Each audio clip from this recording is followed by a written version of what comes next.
Vous voulez donner un coup de pouce à notre chaîne? C'est facile. Le lien pour devenir un soutien sur Patreon se trouve dans la description. Abonnez-vous à notre chaîne, aimez et partagez nos vidéos avec vos amis, et laissez votre commentaire. Avec ces actions, vous nous aidez beaucoup à diffuser la parole de Dieu.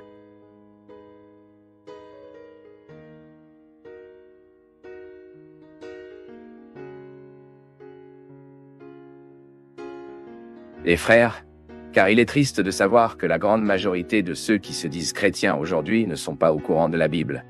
Certes, ils ne sont pas au courant de la Bible, ils ne le sont pas au courant. La preuve de cela est qu'ils sont portés par un vent de doctrine. En fait, il ne doit même pas être un vent de la doctrine et n'a pas besoin d'être aussi élaboré qu'une nouvelle doctrine. Non, cela peut être une petite conversation de balançoire. Une preuve de cela est que, si je ne me trompe pas la semaine dernière, je ne me souviens pas, j'ai écrit un article là-bas dans le style d'adoration, à peu près ce genre de choses. Je pense que beaucoup d'entre vous qui sont ici ont entendu parler d'une obscurité supposée qui se fasse sur Terre. Et c'est marqué pour ce mois, non? Ce mois de décembre. Frère, et quelle est la raison, le carburant, si réussi pour cette rumeur? Les croyants, ce n'est pas pour rire, c'est pour pleurer. Parce qu'ils révèlent une ignorance totale de la parole de Dieu et du pire du Dieu que la parole révèle. Je ne sais pas si vous comprenez. Ignorance totale. Si vous avez quelqu'un ici aujourd'hui, si vous devrez acheter une lampe de poche, voile. Je ne sais pas. Pour faire face à cette période d'obscurité. Allez, tout d'abord, cette nouvelle n'est pas nouvelle. Cette nouvelle est ancienne. Il est venu la première fois en 2011, puis répété en 2012, quelque chose d'un peu similaire, mais en 2012, cette année-là, vous souvenez-vous? L'entreprise était le calendrier Maya. C'est parce que chaque année, les gens doivent trouver la fin du monde. Chaque année, vous devez avoir quelque chose lié à la fin du monde. En 2013, je ne me souviens pas, mais en 2014, cette nouvelle a gagné en force. Ici, au Brésil. Non pas tant, mais dans les pays en anglais, il a acquis une certaine répercussion. Et la question est, d'où venez-vous? Étonnamment, cela n'avait rien à voir avec un croyant. Cela n'avait rien à voir avec un chrétien. Rien à faire. Il a été largement médiatisé sur des sites spécialisés dans le contenu viral, donc c'était peut-être des nouvelles créées, spécialement devenir virales sur Internet. La nouvelle indique essentiellement qu'il y aura une période d'obscurité à la suite d'une tempête solaire. Et que la NASA aurait confirmé cela. Les gars, la NASA n'a confirmé absolument rien. Rien. Ensuite, une tempête solaire ne provoque pas l'obscurité sur la Terre. Il n'y a pas une telle idée de la poussière d'une tempête solaire. La tempête solaire atteint la Terre, frappe la Terre. Atteint. Mais quels sont les effets? Effets électromagnétiques, ainsi un impact sur la communication, les satellites et autres. Mais cela ne vient pas au hasard. Mais cette nouvelle, en quelque sorte, est apocalyptique, n'est-ce pas? Il apporte ce contenu de la pensée, un appât parfait pour attraper ceux qui ne connaissent pas la Bible. Et c'est à ce moment-là que cette année a éclaté ces derniers jours. J'ai même été surpris, car je pensais que ce chat ne reviendrait plus. Et est revenu, les gens, et est revenu dur. Mais cette fois, il est motivé par un nouvel élément, les révélations. Oui, plusieurs personnes ont commencé à apparaître, ils disent qu'ils ont eu plusieurs révélations, prophéties et autres, et que Dieu a révélé qu'il aura vraiment une période d'obscurité. Au cours des années précédentes, cette période a déjà été stipulée dans de fausses nouvelles en 15 jours, en 9 jours, en 6 jours, et maintenant il semble que l'entreprise prenne même cette semaine dernière, il y a 3 jours d'obscurité, parce que Dieu a révélé à quelqu'un, là-bas je ne sais pas qui sera 3 jours d'obscurité sur Terre, et le pire, ici vient les titres des messages sur les réseaux sociaux, des vidéos, et tout plus de la NASA confirme la Bible. La NASA a confirmé la Bible. Comme si la Bible avait besoin de confirmation de quelqu'un. Ensuite, ils disent que c'est parce que Dieu doit prouver à l'homme qu'il est Dieu pendant cette période. Notre Dieu est souverain, il n'a rien besoin de prouver à personne. Puis ils disent non, mais c'est dans la Bible. Quelle Bible? En cela ici, il n'y a rien dans la Bible qui en parle. Il y a des textes bibliques qui parlent du assombrissement du soleil, mais pas de la façon dont ils disent. Cela n'a rien à voir avec cette fausse prophétie, rien à faire. Ce sont généralement des passages eschatologiques, et le contexte de chacun de ces passages déterminera quelle est la meilleure interprétation pour eux. Par exemple, il y a les cas où l'assombrissement du soleil est utilisé comme type de langage symbolique dans un texte apocalyptique. As in Apocalypse chapter 8, verse 12, Apocalypse chapter 9, verse 2. And in other case, even if apocalyptic texts, with symbolic language too. The darkening of the sun is part of the description of collapse that will reach the universe in the face du moment du retour de notre Seigneur Jésus-Christ.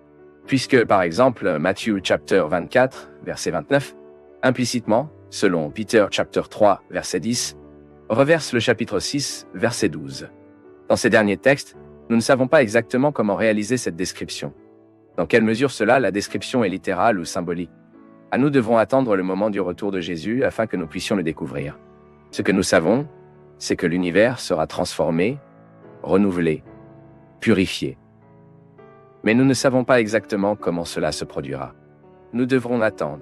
Maintenant, il y a beaucoup de gens, plusieurs personnes, chacune avec leur révélation, et terrorisant les gens autour, enregistrant l'audio, enregistrant la vidéo, écrivant du texte qui n'a rien de biblique, pas de Bible, rien de biblique, pas de Bible, rien.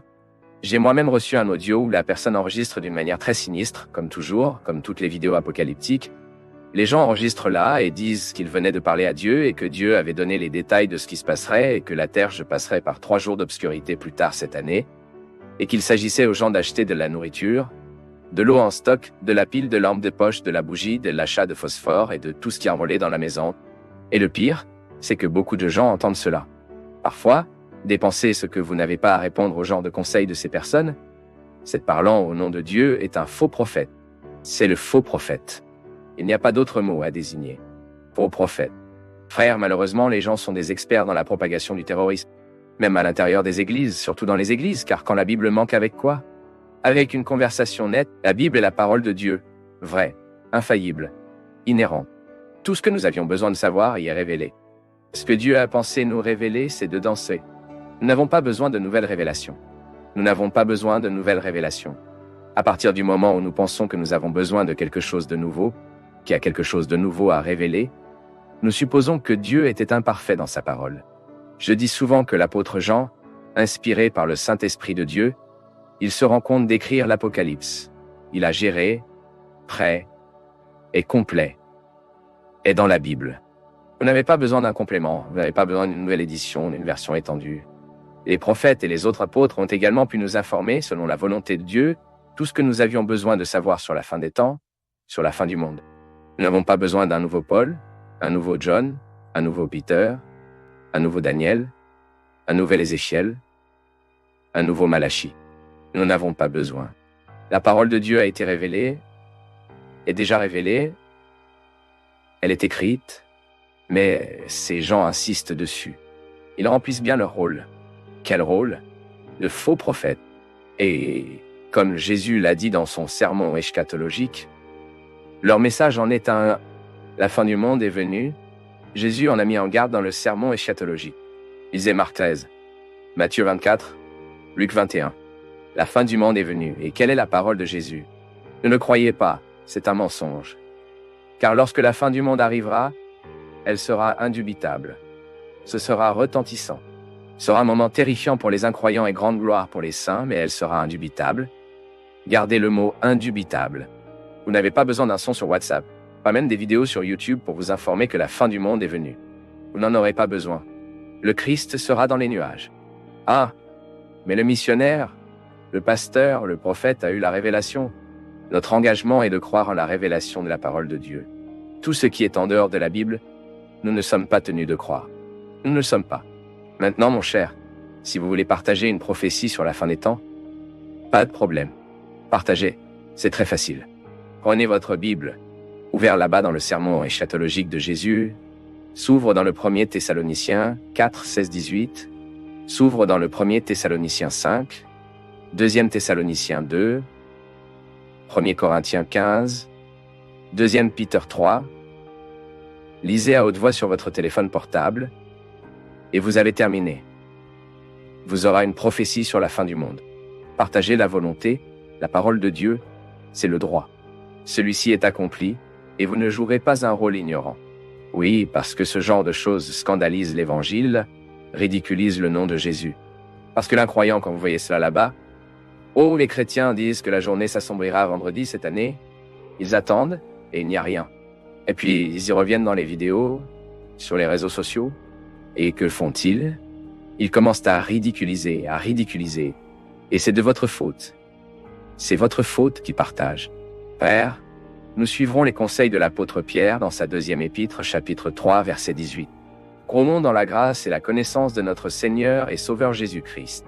Passons notre temps en lui faisant l'honneur et la gloire.